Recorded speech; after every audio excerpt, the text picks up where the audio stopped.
Oke. Bismillahirrahmanirrahim. Assalamualaikum warahmatullahi wabarakatuh. Selamat siang adik-adik semua. Salam sejahtera bagi kita semua. Alhamdulillah hari ini adalah pertemuan ketiga untuk mata kuliah fisika dasar. Hari ini kita akan berdiskusi tentang besaran listrik ya. Jadi kalau kemarin kita bicara tentang listrik statis, kalau adik-adik masih ingat, listrik statis itu adalah listrik yang timbul sesaat ya. Pada saat ada perpindahan antar molekul, energi perpindahan itulah yang memunculkan listrik statis.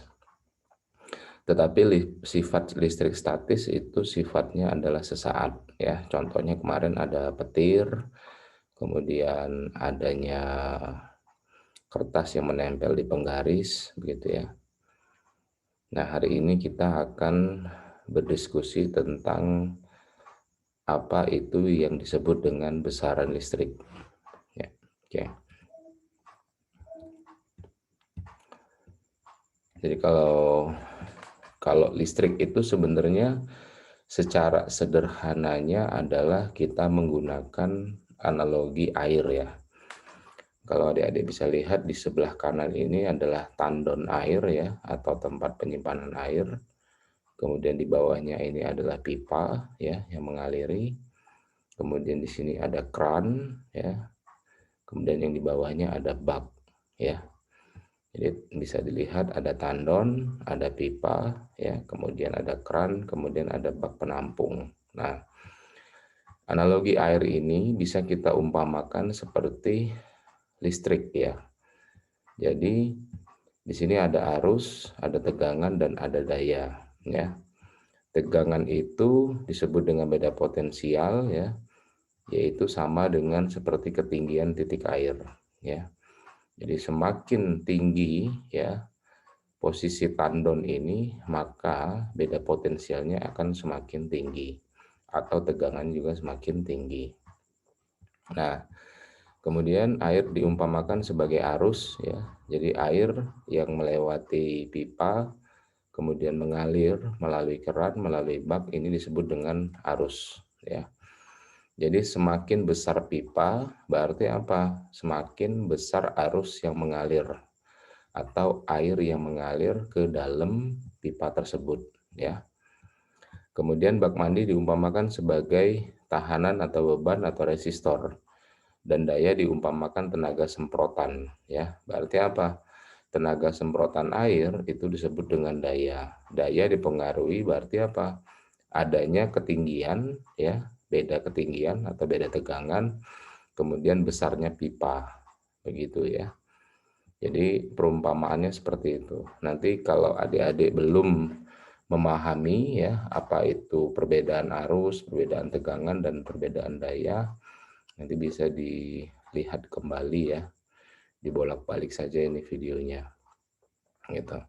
Kemudian nanti kalau ada yang ingin bertanya silakan nanti tulis di kolom komentar ya, di YouTube atau di Google Classroom begitu. Atau adik-adik bisa melihat contoh yang lain begitu menggunakan YouTube atau membaca literatur ya.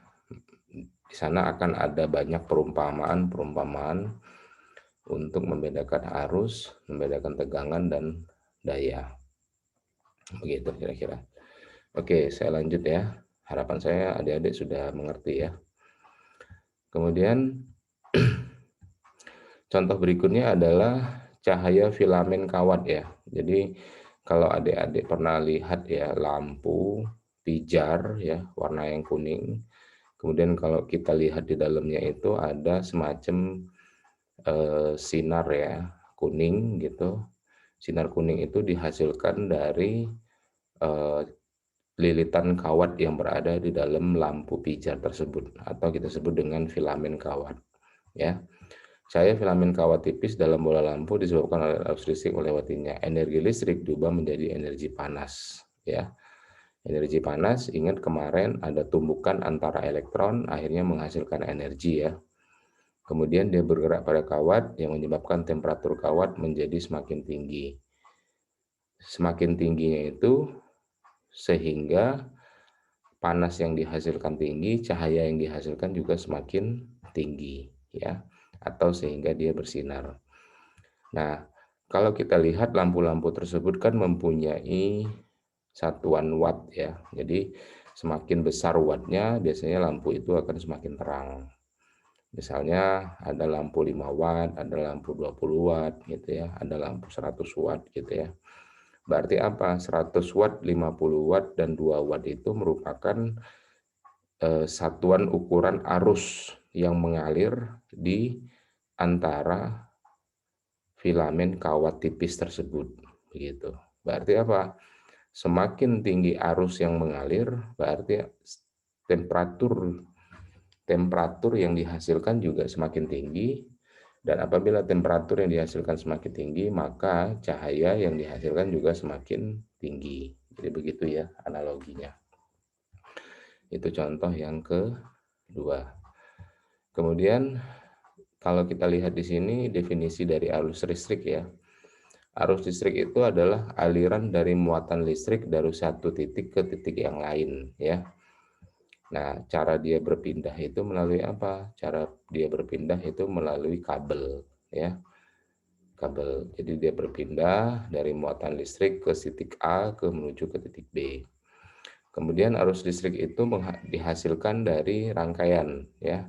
Rangkaian itulah ya yang dibutuhkan untuk membuat posisinya beda potensial atau menjadi tegangan. Tadi ingat contoh tandon air dan pipa gitu ya. Semakin tinggi tandon air, maka beda potensialnya juga akan semakin tinggi. Kemudian arus bergerak dari potensial tinggi ke potensial rendah. Beda potensial dihasilkan dari sumber listrik, misalnya baterai, generator listrik, dan lain-lain. Listrik itu akan selalu mempunyai dua kutub ya, atau kutub positif dan kutub negatif. Kalau negatif itu kalau di arus AC ya, atau instalasi rumah itu biasanya ke ground ya. Kalau positifnya itulah untuk aliran arusnya. Kemudian arus listrik mengalir pada sebuah konduktor, betul ya. Arus listrik nggak akan mengalir kepada papan ya. Jadi kalau kalian tempelkan kabel gitu ya, yang beraliran arus listrik ke titik A di papan, dan dia tidak akan mengalir ke titik B karena itu bukan bersifat konduktor ya. Konduktor itu yang seperti apa ya, seperti tembaga ya, stainless, kemudian baja begitu ya, dan lain-lain. Intinya adalah sifatnya dia mempunyai sifat penghantar arus listrik. Kemudian berikutnya adalah muatan yang mengalir pada satu penghantar adalah muatan negatif ya. Jadi muatan negatif begitu. Oke, ini adalah ciri-ciri dari arus listrik. Kemudian ini contoh berikutnya adalah arus listrik versus aliran sungai ya. Jika pipa hampir rata, kecepatan alir akan kecil, tetapi jika satu ujung lebih tinggi dari yang lainnya, kecepatan alir arus akan lebih besar. Sama seperti penambahan ketinggian menyebabkan aliran air yang lebih besar, demikian pula beda potensial listrik yang besar atau tegangan menyebabkan aliran arus listrik menjadi besar. Ya, jadi begitu ya. Nanti kalau bingung, ya cari contoh yang lain saja. Begitu. Oke. Pertanyaan sederhana ya. Kenapa terjadi korsleting listrik ya, atau korsleting atau jeglek gitu ya, atau NCB-nya turun ya. Sebenarnya korsleting itu terjadi karena ada hubungan singkat ya. Hubungan singkat yang seperti apa? Hubungan singkat bertemunya kutub positif dan kutub negatif ya di satu rangkaian itu. Pada saat pertemuan itulah terjadi korsleting ya. Peristiwa tidak normal ketika penghantar yang bertegangan tersambung langsung penghantar netral karena tidak melalui tahanan berupa alat listrik atau lampu, maka arus listrik hubungan singkat mengalir sangat besar. Arus listrik yang besar ini akan melewati kemampuan bahan pengantar atau alat listrik sehingga harus segera diputus ya. Ya, jadi kalau terjadinya korsleting, apabila kabelnya itu tidak mampu ya untuk menahan dari panasnya tersebut ya, biasanya kabelnya akan terbakar begitu. Nah, biasanya kalau di instalasi rumah itu sudah disiapkan untuk pemutus arus ya secara otomatis. Jadi kalau ada beban yang berlebih di rangkaian arus listrik, maka nama alatnya adalah NCB ya, normal circuit break ya. Nah, itu dia akan segera memutus kabel tersebut. Jadi arusnya itu segera akan diputus begitu ya. Oke,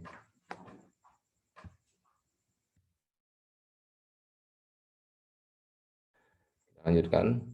Kemudian alat yang berfungsi untuk memutus arus hubungan singkat dikenal dengan istilah sekring ya atau pemutus arus. Instalasi di rumah dibangun selalu dilengkapi alat pengaman untuk hubungan singkat. Dengan alat pengaman ini, arus penghubungan singkat tidak akan berkelanjutan sehingga aman dari bahaya kebakaran. Ya, biasanya kalau rumah-rumah gitu, apalagi instalasinya itu melekat ya atau diletakkan kepada papan begitu ya, atau benda-benda yang mudah terbakar di sekitarnya, itu biasanya suka terjadi kebakaran itu. Hubungan singkat atau hubungan pendek listrik ini justru jarang menimbulkan api permanen yang dapat mengakibatkan kebakaran. Yang mengakibatkan kebakaran itu adalah panas yang berlebihan ya, panas yang berlebihan di benda yang mudah terbakar di sekitar jalur arus listrik, biasanya begitu. Oke, kita lanjut. Kalau tadi sudah memahami tentang arus listrik, sekarang adalah kuat arus listrik ya. Jadi kuat arus listrik itu merupakan besarnya arus listrik yang mengalir pada satu rangkaian, merupakan besaran vektor ya, besaran yang mempunyai arah. Kemudian arah yang dimaksud adalah arah aliran muatan listrik ya. Jadi kalau ditanya apa sih definisinya kuat arus listrik? Ya, kuat arus listrik itu merupakan eh, sesuatu yang mempunyai besaran dan dia mempunyai arah begitu ya. Dan itu berlintas di arah aliran muatan listrik ya. Jadi itu kuat arus listrik. Oke, saya lanjut ya. Silakan nanti kalau ada yang ingin tanya, silakan tulis di kolom komentar ya.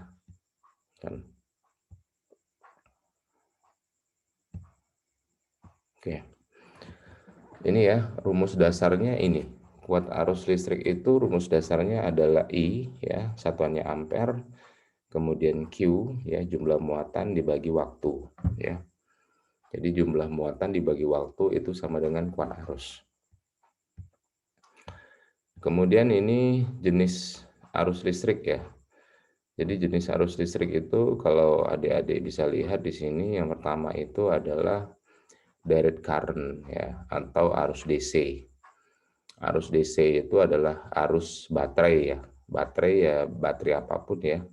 Baterai A2, A1, A3 begitu ya. Baterai motor, baterai mobil itu biasanya menggunakan direct current. Beda dengan arus listrik yang ada di rumah. Arus listrik yang ada di rumah itu disebut dengan alternating current. Nanti kita akan bahas.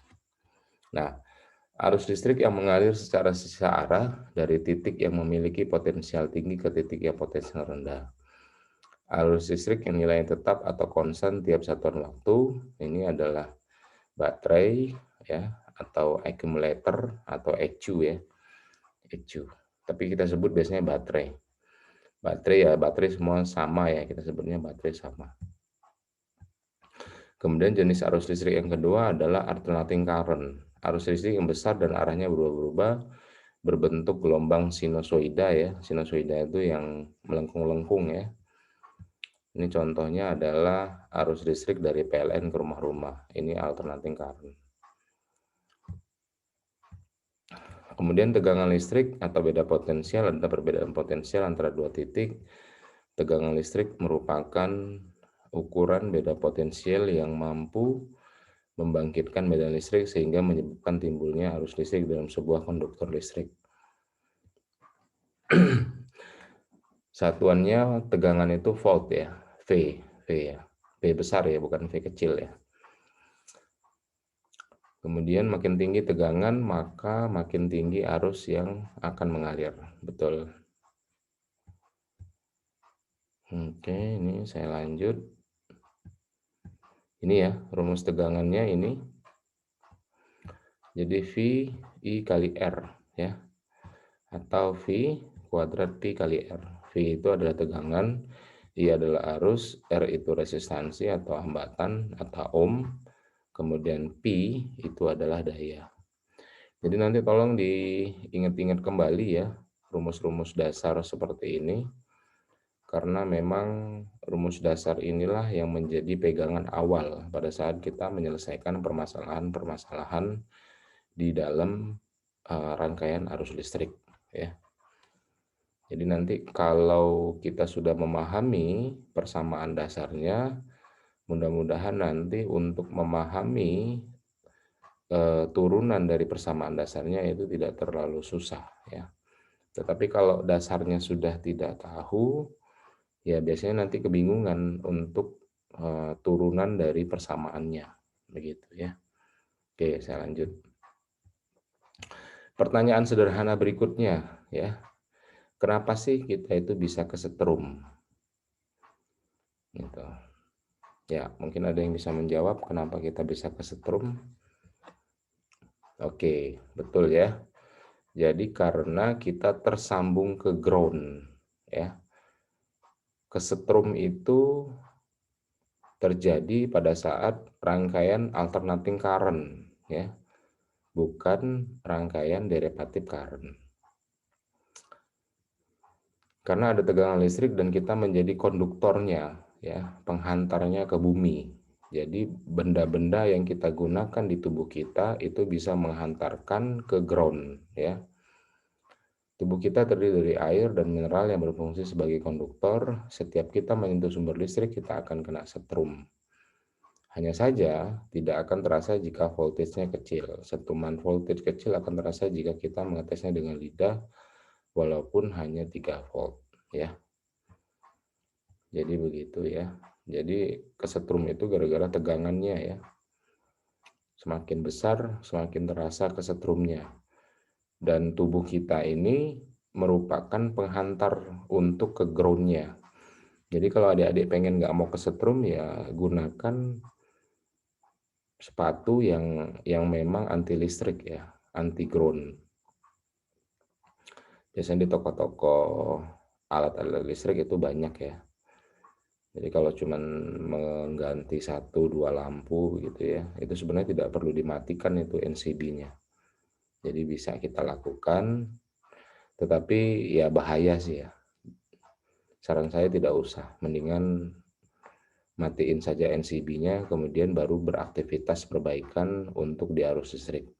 Jadi biar aman gitu ya. Oke.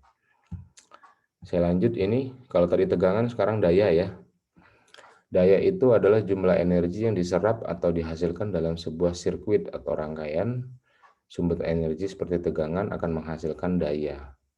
Sedangkan beban yang terhubung dengannya akan menyerap ke daya listrik tersebut. Ingat tadi ya, kalau tegangan itu adalah beda ketinggian antara tandon air dengan bak air, kalau daya itu adalah semprotan ya, semprotan air yang melewati keran pada saat air itu di bak ya. Sebenarnya daya listrik adalah besarnya usaha dalam memindahkan muatan persatuan waktu, atau lebih singkatnya adalah jumlah energi listrik yang digunakan tiap detik. Ini ya. Jadi kalau di dalam aliran itu debit air. Biasanya debit air itu akan berbanding sama dengan kecepatan ya. Tapi kalau di listrik ya, daya itu ya, itu berbanding sama dengan jumlah energi, jumlah perpindahan molekul ya, atau jumlah perpindahan energi yang digunakan setiap detik ya. Daya semakin besar berarti jumlah energi yang berpindah juga semakin besar gitu. Oke, ini contohnya tadi ya, contoh lampu pijar dan heater. Lampu pijar menyerap daya listrik, ini yang saya bilang tadi. Pada saat ada daya listrik melewati filamen kawat tipis, kemudian temperatur naik. Pada saat temperatur naik, filamen itu kemudian mulai bersinar ya, bercahaya, semakin besar semakin panas temperaturnya, cahayanya akan semakin terang. Begitu. Sama seperti heater juga ya, pemanas ya. Semakin tinggi nilai dari watt ya, semakin tinggi pula daya listrik yang dikonsumsi. Itu betul ya. Rumus dasarnya ini ya, P sama dengan V kali I ya. E itu adalah energi, satuannya joule, T itu adalah waktu, satuannya detik, kemudian voltage, tegangan, itu dikali kuat arus ya. Ini contoh soalnya, televisi LCD memerlukan tegangan 20 listrik sebesar 1,2 ampere untuk mengaktifkannya. Berapakah daya listrik yang dikonsumsinya gitu ya. Ya sederhananya tinggal di P, V, berarti 220 dikali arusnya berapa? 1,2 ampere ya. 220 dikali 1 ya. 1,2 ampere. Nanti dayanya adalah 220 dikali 1,2 ampere. Jadi silakan hitung ya adik-adik ya. Tinggal dikali saja ya dari rumus dasarnya. Oke, saya lanjut ini. Alat ukurnya untuk mengukur ya, itu disebut dengan ampere meter ya. Kecil, kemudian dia ada 2 kabel ya, ada 2 warna kabelnya, ada yang warna merah dan ada yang warna hitam. Kemudian ada jarum penunjuknya ya, berapa watt, berapa ohm gitu. Ampermeter adalah alat untuk mengukur arus listrik. Ampermeter dipasang secara seri oleh resistansi. Kemudian ampermeter memiliki hambatan yang sangat kecil, sehingga kuat arus yang terukur oleh ampermeter sama dengan kuat arus yang melewati hambatannya. Jadi ini ya ampermeter. Ampermeter. Nanti silakan cari-cari di internet ya ampermeter. Tapi saya yakin kalian sudah tahu ya alat ukur untuk daya listrik ya. Kemudian voltage. Ini mirip-mirip ampermeter ya. Biasanya satu alat itu nanti ada voltage, ada tegangan, ada arus, ada ohm. Biasanya begitu. Kemudian ini untuk sesi diskusi ya. Silakan nanti adik-adik coba diskusikan dengan teman-temannya ya, atau minimal berdua lah ya, minimal berdua. Coba diskusi pertamanya itu coba kembangkan analogi antara sirkulasi darah dengan rangkaian listrik. Nah tadi kalau tadi kan itu aliran air ya, aliran air seperti listrik ya. Nah, kalau ini coba sirkulasi darah kita dengan rangkaian listrik ya. Kira-kira apa yang menjadi kesamaannya dan apa yang menjadi pembedanya ya. Kemudian yang kedua, coba diskusi juga dengan temannya yang mana yang menarik arus lebih banyak ya. Bola lampu 100 watt atau 75 watt ya. Kemudian bahwa daya yang dikeluarkan pada resistor berkurang jika hambatan bertambah, sementara persamaan P I kuadrat kali R menyatakan sebaliknya. Adakah kontradiksi di sini? Ya, coba didiskusikan ya dengan teman-temannya ya. Gitu.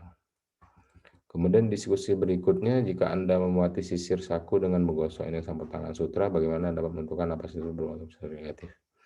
Ingat tadi, yang terjadinya loncatan arus listrik itu berarti dari positif ke negatif atau ke negatif positif ya. Silakan nanti coba dicari-cari, diskusi dengan temannya. Kemudian mengapa sebuah kemeja tebus diambil dari pengiriman kadang melekat pada tubuh Anda? Ya ini karena ada listrik statis ya. Tetapi penjelasannya tolong nanti didiskusikan dengan temannya. Mengapa penggaris ini tergolongkan dengan kain punya kemampuan untuk mengangkat potongan? Ini mirip-mirip dengan yang di awal tadi. Kemudian mengapa garis-garis sedikit tidak pernah saling memotong. Nah ini. Jadi coba nanti 7 ya, 7 pertanyaan diskusi ini kalian bahas dan diskusikan dengan temannya ya, minimal 2. Coba diskusikan ini sebagai bahan pembelajaran saja ya buat kalian. Begitu kira-kira ya. Oke. Saya kira cukup untuk diskusi kita siang hari ini. Jangan lupa silakan tulis NIM ya, nomor induk mahasiswa di kolom komentar. Kemudian dicari-cari kembali ya tentang penjelasan arus listrik. Kemudian berikutnya adalah kalau ada yang ingin berdiskusi dan atau bertanya, silakan tulis di kolom komentar baik di YouTube maupun di Google Classroom. Insya Allah nanti akan saya jawab ya diskusinya. Begitu kira-kira adik-adik semua. Sebelum kita menutup diskusi siang hari ini, marilah kita mengucapkan hamdalah bersama-sama. Oke, baik, terima kasih. Saya akhiri, billahi taufiq wal hidayah. Assalamualaikum warahmatullahi wabarakatuh.